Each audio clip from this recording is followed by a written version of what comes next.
नमो नमः सर्वहितङ्कराय वीराय भव्याम्बुजभास्कराय अनन्तलोकाय सुरार्चिताय देवाधिदेवाय नमो जिनाय देवाधिदेवाय नमो जिनाय। जय बोले देवाधिदेव 1000 श्री पद्म प्रभा भगवान की।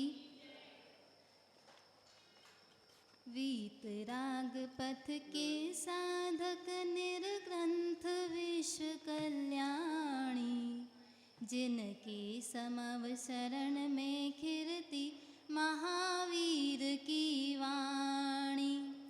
चलते फिरते तीर्थ अहिंसा करुणा के सागर शत शत वंदन करो चरण में गुरुवर्धमान सा। परम पूज्य वात्सल्य वार्ध्याचार्य गुरुवर्षि वर्धमान सागर जी महाराज की। बोले आचार्य संघ की जय।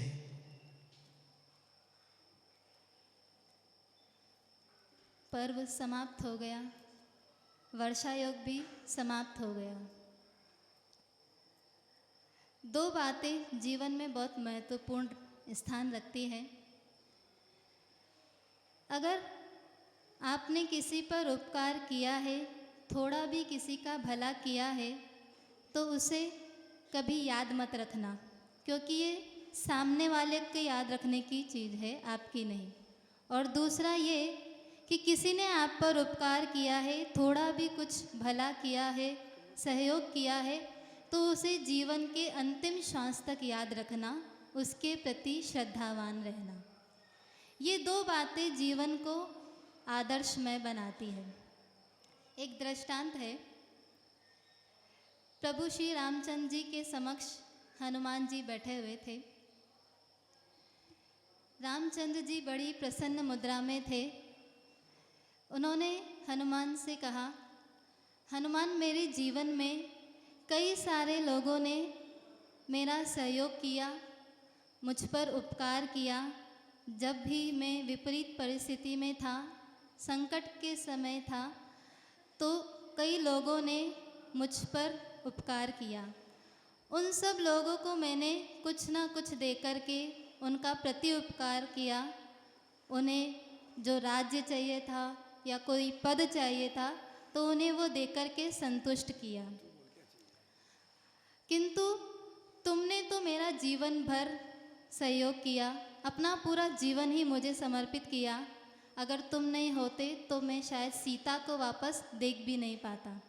तो तुम्हारा तो मुझ पर बहुत बड़ा उपकार है, इसका ऋण मुझ पर है। तो मैं इस ऋण से उन्मुक्त होना चाहता हूँ और तुम्हारे लिए कुछ देना चाहता हूँ। तो तुम बताओ कि तुम्हें क्या चाहिए। देखिए, दोनों महापुरुष हैं। एक रामचंद्र जी जो बलभद्र हैं, 3 खंड के अधिपति हैं, और एक कामदेव हनुमान जी, जिनके समान दूसरा सुंदर उस समय कोई नहीं था। दोनों महापुरुष हैं, फिर भी उपकारों के प्रति कितनी कृतज्ञता है। तो रामचंद्र जी कह रहे हैं हनुमान जी से कि तुम बताओ तुम्हें क्या चाहिए, मैं अपने तुम्हारे जो उपकार मुझ पर है उनसे मुक्त होना चाहता हूँ, उस ऋण से मुक्त होना चाहता हूँ। तो हनुमान जी कहते हैं, प्रभु मुझे तो कुछ नहीं चाहिए, मुझे तो कुछ नहीं चाहिए। तब रामचंद्र जी कहते हैं कि कुछ तो मांग लो।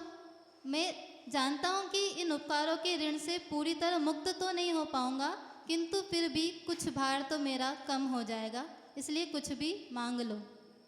मैं जानता हूँ तुम वैरागी हो, तुम्हें संसार भौतिक इन सब चीज़ों से कोई मतलब नहीं है, तुम तो वैरागी हो, लेकिन फिर भी मेरी संतुष्टि के लिए कुछ भी मांग लो। आपको कोई ऐसा अवसर मिले कि गुरु कहें या कोई महापुरुष कहें कि कुछ मांग लो, तो क्या मांगेंगे? सब कुछ मांग लेंगे, है ना। किंतु हनुमान जी ने कहा, नहीं प्रभु, आप जो देना चाहें अपनी मर्जी से दे दीजिए। याद रखना, प्रार्थना और याचना दो चीज़ होती है। प्रार्थना और याचना। याचना मतलब मांगना। तो कभी भी ऐसा अवसर आए तो प्रार्थना कर लेना, किंतु याचना मत करना। क्योंकि प्रार्थना तो वो होती है जो प्रभु से की जाती है कि जो आप छोड़कर के इतने श्रेष्ठ हो गए, प्रभु मुझे भी आपके जैसा बना लो। ये होती है प्रार्थना। क्या होती है प्रार्थना? कि प्रभु जो आप हो वैसा मुझे भी बना लो। तो ये होती है प्रार्थना। और याचना क्या होती है? कि जो कुछ आप छोड़ कर के बन गए वो संसारिक भौतिक वस्तुएं मुझे दे दो। ये होती है याचना। समझ आया? प्रार्थना और याचना। तो हमें अगर कभी ऐसा अवसर मिले तो प्रार्थना कर लेना, किंतु याचना मत करना। हनुमान जी ने भी यही किया कि प्रभु आपकी जो इच्छा हो आप स्वतः अपनी मर्जी से दे दीजिए। तब रामचंद्र जी ने कहा ये तो मान ही नहीं रहा है। फिर भी उन्होंने बहुत समझाया कि जो कुछ तुम्हारी इच्छा हो कुछ भी मांग लो। तब फिर हनुमान जी बहुत समझाने पर बोले ठीक है प्रभु, मांगता हूँ। तब रामचंद्र जी प्रसन्न हो गए कि हाँ अब हनुमान लाइन पर आ गया है, कुछ तो मांगेगा। तब हनुमान जी ने कहा पर प्रभु मैं एक पद से संतुष्ट नहीं होऊंगा, मुझे तो 2 पद चाहिए। तब रामचंद्र जी बोले 2 क्या 4 5 कितने भी मांग लो। तब हनुमान जी ने कहा नहीं प्रभु आप सोच लो, मुझे तो 2 ही पद चाहिए, आप दे पाओगे या नहीं। तब रामचंद्र जी ने कहा ठीक है मांगो, कौन से पद चाहिए तुम्हें बताओ, कौन से जगह का राज्य चाहिए, चक्रवर्ती पद चाहिए, कौन सा पद चाहिए, मैं सब देने को तैयार हूँ। तब हनुमान जी उठे और जाकर के रामचंद्र जी के चरणों में दोनों पैर पकड़ लिए। तो ये पद चाहिए थे उन्हें। तब रामचंद्र जी ने कहा कि तुमने तो मुझसे मुझी को मांग लिया। तो ये होती है, कोई आपसे कहे कि कुछ मांग लो तो क्या मांगना, उनको उनसे उन्हीं को मांग लो कि फिर कुछ मांगना ही शेष ना बचे। हमारे यहाँ अभी वर्षा योग में आपको गुरुवर के चरण पूरे चातुर्मास में मिले। पूरे 103 दिन इस वर्षा योग में आपको गुरुवर की चरण रज मिली ना। इन 103 दिन में बाहर खूब बादल गरजे, बारिश बरसी और अंदर बहुत धर्मोपदेश हुए, अनुष्ठान हुए, उपदेश की वर्षा हुई। किंतु फिर भी ऐसा लग रहा है कि आप लोग सूखे के सूखे रह गए, भीगे ही नहीं। कहीं रेनकोट पहन के तो नहीं बैठे हुए थे, हाँ, बरसाती ओढ़ के बैठे हुए हों।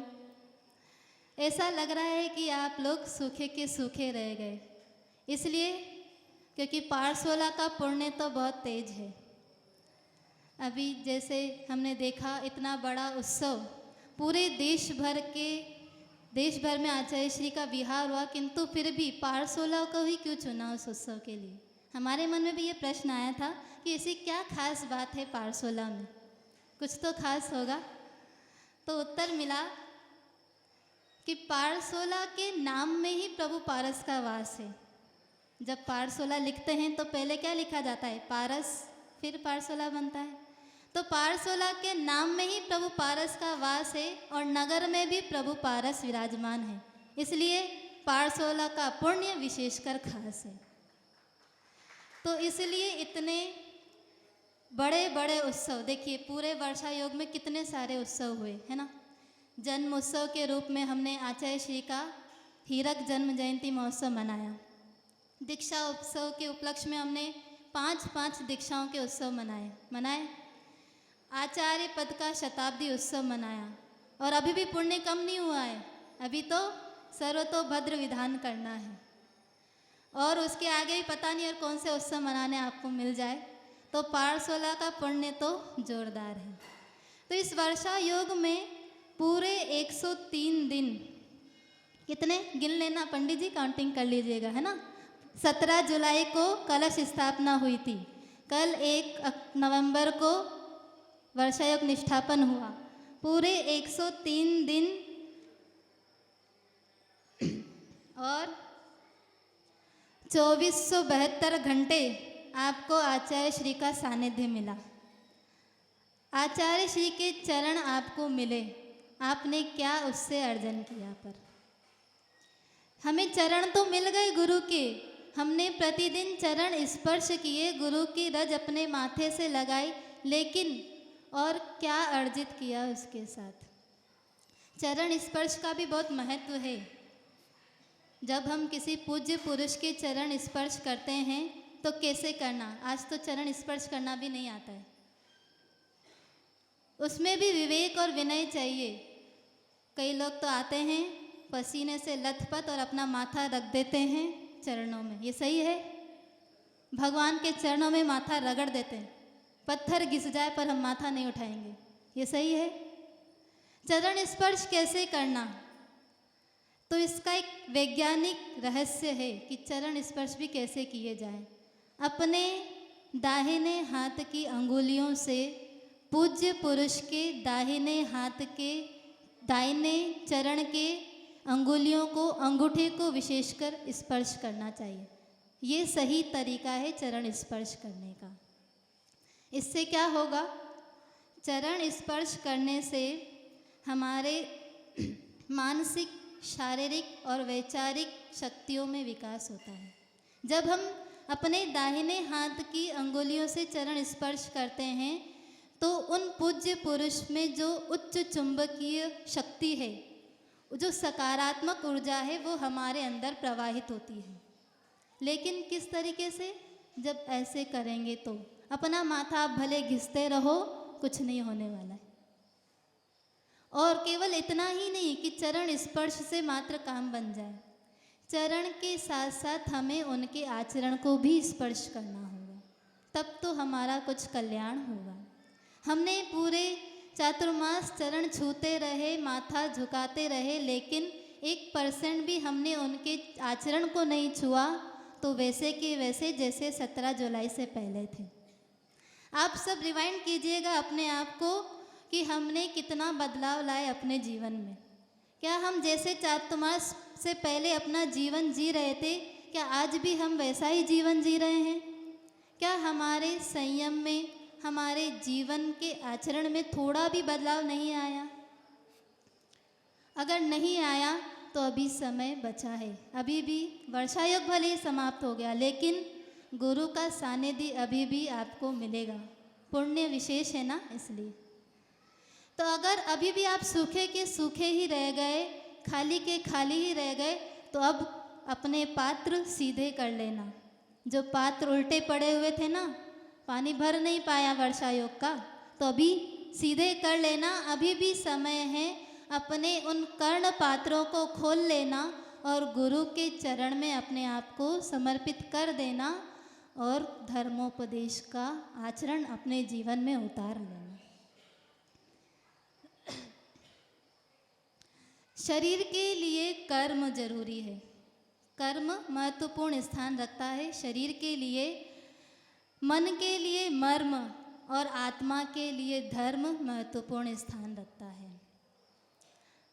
अगर आप धर्मोपदेश सभा में आते रहे, सुनते रहे, किंतु अगर उस धर्म को अपने जीवन में नहीं उतारा तो उसका कोई महत्व नहीं है। फिर तो आपके भले ही 1 वर्षा योग या कितने ही वर्षा योग बीत जाएं, कुछ भी कार्यकारी नहीं होगा। तो जो उपदेश दिए जाते हैं गुरु के, उनके इतने उपकार हम पर है, उनके प्रति हमारी कृतज्ञता होना, यही हमारा उनके प्रति प्रत्युपकार होगा। ऐसा नहीं केवल हम चरण ही छूते रहे इसी से काम हो जाएगा।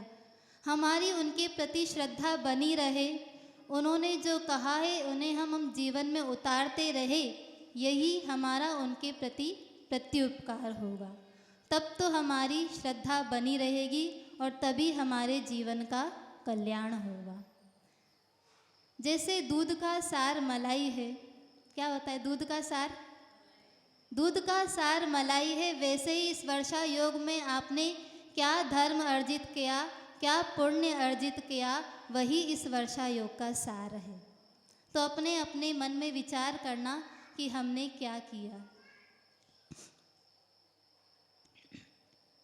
हमने पर्व कितने ही मना लिए, पर्व मनाए हमने पूरे वर्षा योग में, कितने सारे पर्व हुए, किंतु उन पर्वों को मनाने का जो मेन उद्देश्य था, मुख्य उद्देश्य क्या था कि उन महापुरुषों ने जिस तरह अपने जीवन में धर्म को करते हुए उस पद को प्राप्त किया, जैसे महावीर भगवान ने निर्वाण को प्राप्त किया, तो कैसे प्राप्त किया, कितने भवों, पुराने भवों की उनकी साधना रही, जब वे तिर्यंच की पर्याय में थे तभी से उन्होंने पुरुषार्थ किया, तब जाकर के वो निर्वाण को प्राप्त हुए। तो हम भी उस पर्व को मनाते हुए ये ध्यान रखें कि जैसे इन्होंने अपने जीवन को सुधारा धीरे धीरे करके, हम भी तो उस पुरुषार्थ को प्रारंभ करें। हमें तो अब मनुष्य पर्याय मिल गई है, तो हम क्यों ना अभी से आरंभ करें। एकदम से तो निर्वाण हो नहीं जाएगा कि भगवान महावीर को उसी भव में पुरुषार्थ किया और निर्वाण हो गया, ऐसा तो नहीं हुआ था। पुराने कितने भवों की साधना थी, तो हम भी क्यों नहीं अपने लिए मोक्ष का द्वार खोलना प्रारंभ करें। अभी से आरंभ करेंगे तभी तो आगे निर्वाण होगा।